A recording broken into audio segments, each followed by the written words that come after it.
Our top story this morning, South Korea has lowered its COVID-19 prevention measures to level 1 as the long autumn holiday period has wrapped up. While this will enable high-risk facilities to reopen their business from today, tougher measures will continue for the time being across Seoul and its surrounding areas. Our Hyo-sun starts us off.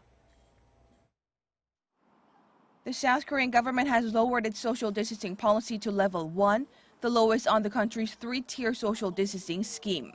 This comes as the average daily cases of COVID-19 have dropped to around 60 for the past 2 weeks, and as the virus reproduction rate has dropped below 1.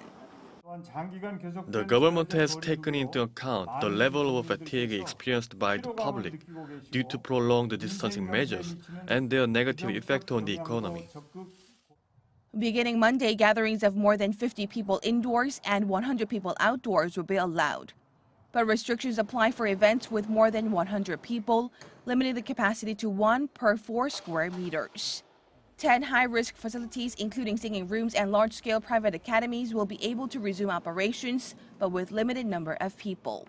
As for professional sports events, fans will be admitted, but stadiums have to reduce their occupancy to 30% of capacity.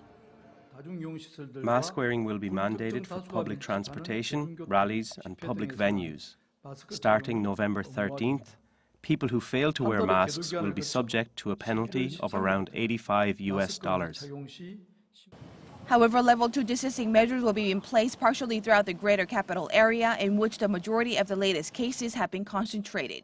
Indoor gatherings of over 50 people and outdoor events of over 100 people will still be banned, while quarantine measures will be mandated for facilities deemed to have higher risks of infection, restaurants, wedding halls, and private academies. Eateries and coffee shops will have to keep a 1-meter distance between tables.